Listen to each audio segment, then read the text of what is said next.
Orígenes de la localidad de El Paraíso. La ordenanza número 3643/09 impone el día 14 de junio del año 1883 como fecha de la fundación de la localidad de El Paraíso, tomando como punto de referencia la cesión hecha por Emilio Martínez de Hoz de parte de su estancia para el funcionamiento de una escuela que comenzó a funcionar en junio de 1883 como escuela número 4. Pero El Paraíso tiene una historia muy rica previa a la llegada del ferrocarril en 1886, albergando lugares y sitios históricos que contribuyeron al nacimiento de nuestra patria. En 1721, el gobernador Bruno Mauricio de Zavala otorga una merced de tierras con frente al río Paraná, cuya extensión rondaba las 3 leguas en el paraje Cañada de los Cueros o Villeta, lo que nos marca un asentamiento desde la dominación española. Entre 1789 y 1807, partes de estas tierras son adquiridas por Antonio Obligado, yendo desde el arroyo El Espinillo, partido de San Pedro, al arroyo Las Hermanas. Ya en el siglo XIX, los herederos de Obligado comienzan a desprenderse de algunas tierras. Es así que el 17 de julio de 1844, Jaime Lavallol adquiere la estancia conocida hoy como Estrella Federal, cuyo casco data de 1841. Por dicha estancia pasaron personas relevantes de la época, como el pintor Juan León Paliere, quien realizó las estampas La Esquila y Bailando el Gato, obras que se encuentran en importantes museos del país. Debemos recordar que la estancia anteriormente mencionada fue conocida durante mucho tiempo como Estancia Quesada, ya que por herencia esta había recaído en manos de Ricardo Quesada Piñeiro. Otra estancia que fue motivo de inspiración fue la de Anchorena, que se encontraba en el partido de Ramallo, aunque fuera de la jurisdicción de El Paraíso. Allí, el artista José Agullari realiza la acuarela de la estancia y el puesto de los peones en 1870. Cabe destacar que la localidad de El Paraíso toma el nombre de la estancia de Mercedes Lavallol, que se encontraba a metros donde hoy está ubicada la estación ferroviaria y que anteriormente se llamaba Del Medio. Uno de los habitantes de estas tierras fue Emilio Martínez de Hoz, quien fue el primer presidente del Consejo Escolar, que ante la necesidad de una escuela en el lugar, cede un espacio de su estancia para el funcionamiento de la misma. Así nace la escuela número 4 en junio de 1883. Su primer director fue Juan Muniar y contaba con 21 alumnos. La escuela funcionó en el lugar hasta 1889, fecha en que fue trasladada a la localidad de Sánchez, actual Villa General Sabio. Debemos resaltar que en 1867, en la estancia El Paraíso, funcionó la sede municipal, ya que todavía no existía un poblado organizado administrativamente, hecho que se dio en 1873 con la fundación de la ciudad de Ramallo. Otras estancias también fueron el fiel reflejo de una época, como la estancia El Castillo, construida en 1896 por el poeta Rafael Obligado, autor de poesías como Leyendas Argentinas y Santos Vega. A la muerte de Rafael, hereda su hijo Carlos, autor de la letra de la Marcha de las Malvinas. Rafael era, fue el poeta nacional, escribe el Santos Vega, viene, digamos, con el Santos Vega culto, ¿no? Echeverría y Cazurri que hacen un Santos Vega con un lenguaje gauchesco. Rafael Obligado hace un Santos Vega, digamos, literariamente, o sea, con culto, con un idioma más de avanzada. Y entonces Rafael se casa Isabel Gómez Langenheim, y ella era una gran lectora de las novelas de Walter Scott de la época de los románticos, y entonces Rafael Obligado le regala a su mujer, a Isabel, le regala el castillo y construye el castillo, que lo construye en 1896. Pensemos que Rafael Obligado, cuando construye el castillo, tendría 40 y pico de años, ¿no? Así que la verdad que era una persona joven pensado para hoy día, pero para esa época no tanto, porque después se muere de 60 y pico de años. Entonces construye el castillo, gran parte de los materiales se trajeron de afuera, el riacho Obligado era navegable, entonces las barcazas paraban ahí, se bajaban en el puerto, los adobones, o sea, los ladrillones se hicieron ahí mismo en lo que hoy día es el parque de la casa, y bueno, y es un castillo con estilo neogótico, ¿no? Con esas ventanas un poquitito ojivales con puntas, tiene 3 pisos, tiene la torre más alta, tiene 25 metros de altura, y tiene aproximadamente unos 2000 metros cubiertos. Bueno, y después como todo castillo, también tiene su fantasma, que se llama Totó, apareció allá por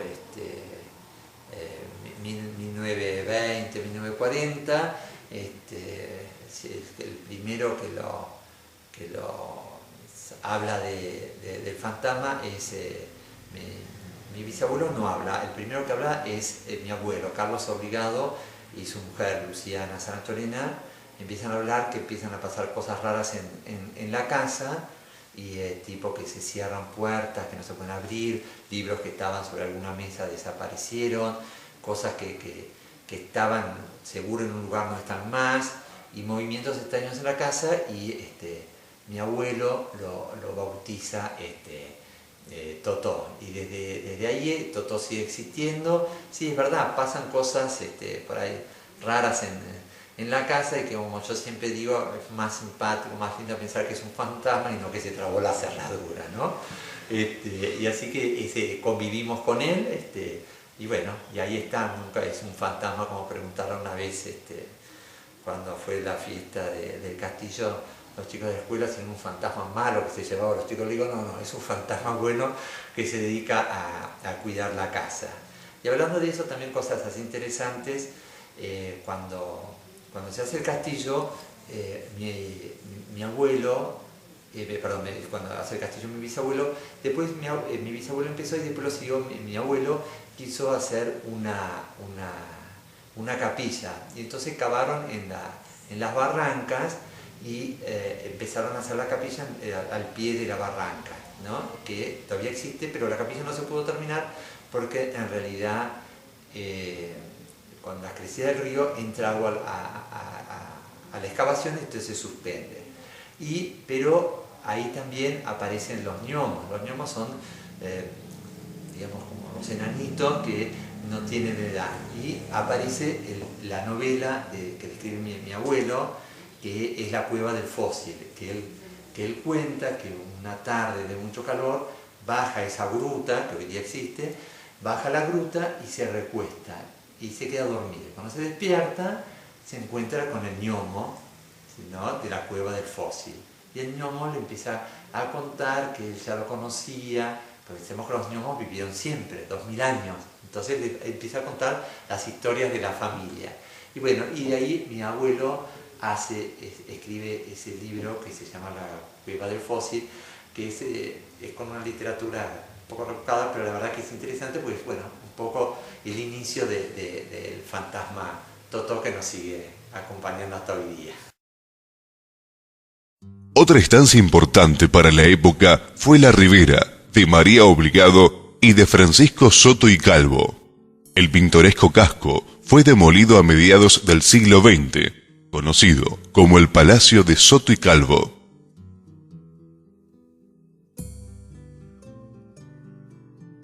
Por estas estancias pasaron personalidades de la cultura, como Jorge Luis Borges, Fermín Estrella Gutiérrez, Lías y Maglia de Espinosa, Leopoldo Lugones y Pedro Miguel Obligado. Por otra parte, en el orden bélico, durante la gobernación del brigadier Juan Manuel de Rosas, la zona de El Paraíso tuvo una importante participación en lo que fue la batalla de Vuelta de Obligado, donde muchos habitantes acompañaron al general Lucio Mansilla, donde enfrentaron en inferioridad de condiciones a la escuadra anglo-francesa. La acción argentina en Obligado es reconocida en el mundo. Es así que el 19 de julio de 1900, cuando se inaugura en París la primera línea de subte, una de las 8 estaciones se denomina Obligado, para luego pasar a llamarse en 1848 Argentina, en agradecimiento por la ayuda humanitaria de nuestro país a Francia durante la Segunda Guerra Mundial.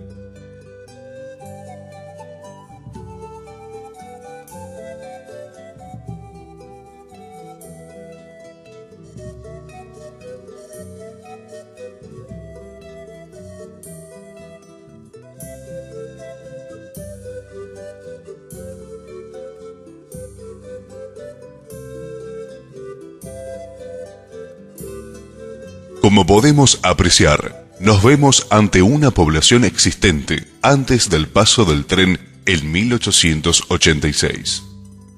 Con el permiso de la señora María Unzué de Alvear, comienzan a instalarse alrededor de la estación los primeros comercios, un almacén de ramos generales y una panadería propiedad de Lorenzo Barri y la Fonda de González.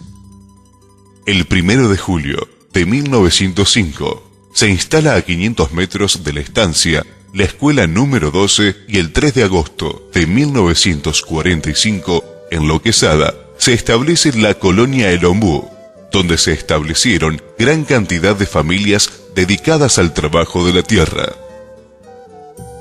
Debemos decir que alrededor de 1939, El Paraíso contaba con 800 habitantes.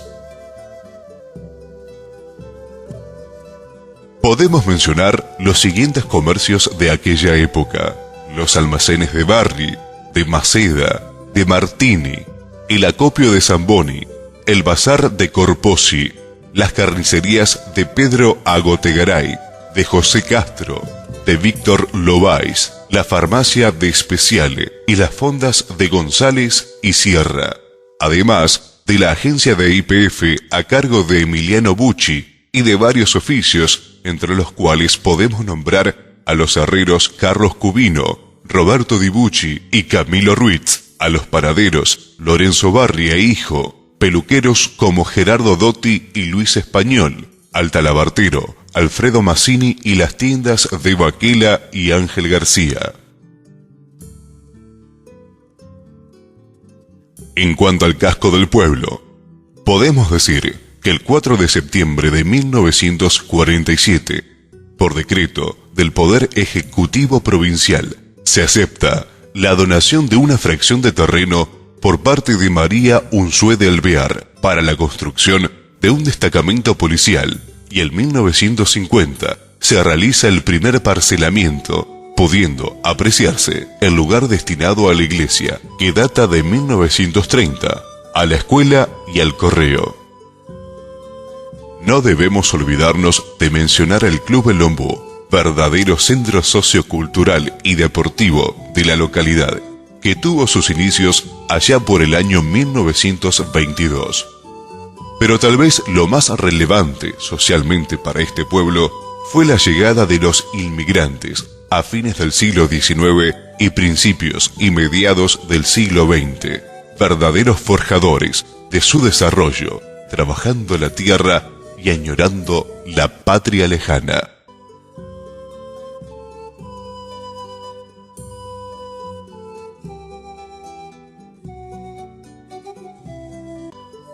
La localidad de El Paraíso dio políticos de renombre para la época, como el caso de Pedro Agotegaray, quien militó en las filas del radicalismo y llegó a ser intendente de Ramallo en 1925, cargo que ocupó hasta 1927, para convertirse en diputado provincial en 1928.